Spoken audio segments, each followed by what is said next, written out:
Está con nosotros Matías Tombolini, conocido, amigo de todos nosotros, pero ahora vamos a, por supuesto, tomar distancia porque es vicepresidente del Banco Nación. No, y ahora vamos a hablar muy en serio del tema. Gracias, Matías, por venir. Gracias por invitarme. Es la primera vez que alguien del Banco Nación, más allá de Claudio, porque Claudio se ha especializado, hay que decir, el primer señor que se preocupó por esto ha sido Claudio Lozano, director del banco con vos. Matías es la primera autoridad del banco que habla después de todo lo que pasó. Más que lo que pasó del lunes para acá, yo te quiero preguntar lo que ustedes han averiguado de lo que pasó hasta que ustedes llegaron. Por ejemplo, Vicentín le debe al banco, es verdad, 18.600 millones de pesos. Así es. Déjame que... Dos preguntas para ponernos en tema. De esos 18.600 millones de pesos, ¿cuántos el banco se los otorgó en el año 2019? Todos, pero por eso, déjame que te explique cómo funciona el mecanismo de financiamiento. Tercer pregunta, pobre Tombolini, vos estás acostumbrado. Tercer pregunta, de esos 18.600 millones de pesos, ¿cuántos fueron otorgados después del 12 de agosto del 2019? Y más o menos 240 millones de dólares. Por eso, poco. De dólares. De dólares, que sería, pasámelo a pesos. Prácticamente la totalidad del crédito. O sea, la totalidad del crédito que el Banco Nación le otorgó a Vicentín fue después que se sabía que Mauricio Macri había perdido las PASO con Alberto Fernández. A ver, es importante entender... No más preguntas. No, es que es un... Me parece que lo más importante para mí como punto de partida, yo estaba intentando buscar una figura para que se entienda qué rol tenemos en el Banco Nación. El primer rol es cuidar los depósitos de los ahorristas. El guardián de la confianza de quien deposita sus ahorros en el banco justamente es quien lo maneja. ¿Por qué te digo esto? Porque a la hora de prestar, como tu primer rol es cuidar quien depositó su confianza en vos, vos tenés que hacer algo que se llama evaluación de riesgo. O calificar a un cliente a ver si ese cliente te va a devolver o no te va a devolver la plata que le estás prestando, la plata de los ahorristas que le estás prestando. Por eso me parece que es importante ordenar temporalmente los hechos para entender la irregularidad que tiene justamente todo este proceso, que termina con una empresa que nos debe a todos nosotros 18.500 millones de pesos. En abril del año pasado se le venció esta calificación crediticia a Vicentín. Es decir, la calificación crediticia es el pasa no pasa. Es como si vas a un gimnasio y no tenés el permiso del médico, no podés hacer gimnasia. Bueno, abril de 2019. En ese momento se le extendió por 90 días sin ninguna evaluación técnica. Es importante, o sea que el médico te dice, podés seguir siendo, pero no te hizo el electro, no te hizo el análisis de sangre, 90 días más. A partir de julio del año pasado, Vicentín sigue operando en lo que se llama, seguime con esto, cancelación y retoma, que es importante entender por cómo funcionan los mecanismos de prefinanciación de exportaciones, que son los créditos que tomaba Vicentín, que es una empresa muy importante, que da mucho trabajo, que es cliente del banco hace más de 50 años y que creció un montón en los últimos 4, pero un montón.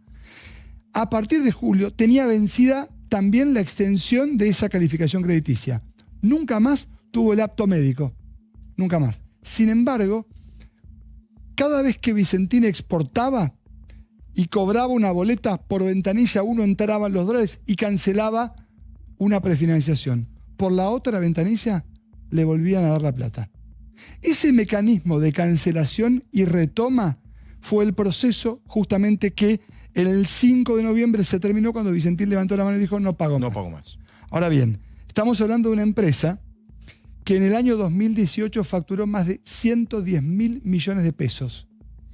Nada en su balance podría haber hecho pensar que el equipo que estaba para campeón después de la elección se fue a la B en 5 minutos. Cuando nosotros llegamos al banco, ¿qué encontramos? Una empresa que a pesar de que en noviembre dijo no pago más y que era el principal cliente y deudor del banco, estaba todavía en situación 1, es decir, que estaba regular para el sistema financiero. Pero te hago una pregunta, si ustedes hubiesen estado en el Banco Nación el 1 de julio del 2019, ¿ustedes hubieran seguido con el mecanismo que vos decís de ida y vuelta, ida y vuelta? No, por dos motivos. Ya no hubieran hecho lo mismo de Javier González Fraga. Por supuesto que no, por dos motivos. El primero es si yo te voy a prestar los ahorros de los ahorristas, te voy a pedir el balance. Y si estás empezando a complicarte, te voy a pedir otra cosa que no se le pidió, que es una garantía. No hay una hipoteca. No hay una garantía. Nos deben a los argentinos. O sea, el banco no puede... Esta foto que estamos viendo, atrás tuyo, ¿ustedes no pueden ejecutar nada de eso? No hay una garantía de esa sola firma. Entonces, este mecanismo de prefinanciación de exportaciones a sola firma requiere que cuando vos estás prestándole los ahorros de todos los argentinos, seas muy cuidadoso. Cuando Vicentín dijo no pago más... ¿Y qué pasó? Bueno, es lo que tiene que explicar justamente Vicentín, que no solamente dejó al Banco Nación entre sus acreedores que no le pagó, a todo el sistema financiero le debe 67.000 millones de pesos. Por supuesto, ¿quién es la principal víctima? La banca pública. ¿Quiénes son las otras víctimas? Más de 26.000 millones de pesos que le deben a productores de mi provincia, en Santa Fe. Más de 2.600. Lo que llevaban el cereal para venderlo y yo le pagaban. Te pregunto, yo hoy vi la presentación del fiscal de Polichita, sí, que me contaron que nadie le dio pelota hasta antes de ayer. Porque hay una causa judicial con Ercolini. La El causa fiscal penal. Gerardo Polichita En febrero, es sí. bueno, muy bien. Apenas terminó Ahí yo vi que van muy fuerte contra el Banco Nación, y del Banco Nación hasta diciembre de 2009, el Banco Nación de Macri, pero no me quedó claro, al menos lo que yo vi, si iban muy duro contra la conducción de la compañía. Y vos acá estás diciendo, habría que preguntarle, ¿ustedes han pensado en ir a la justicia como Banco Nación actual contra la cúpula de Vicentín? Lo primero que tiene que hacer el banco y el mandato que nosotros tenemos es el de recuperar el crédito. Cobrar. Que es cobrar. Pero no es un tema menor cobrar, porque en lo que va de los últimos, desde que empezó la cuarentena, el Banco Nación le prestó a 12.036 pymes 31.000 millones de pesos. Si le cobramos a Vicentín, le vamos a poder prestar a muchas más pymes. ¿Se entiende? Sí, sí. ¿Te acuerdas que yo dije que el banco no le hubiera prestado por Sí, dos ahora voy motivos? por un Porque pero, no me trajo el certificado, no me trajo los papeles. Y el segundo motivo es, ¿qué porcentaje del patrimonio del banco estamos dispuestos a prestarle a una sola empresa? 20%. Bueno, hasta acá se había sobrepasado también el límite técnico, que era 15% de una medida O que... sea, el Y eso Banco ya no pasa Nación más, fue digamos. con Vicentín lo que el Fondo Monetario fue con Argentina.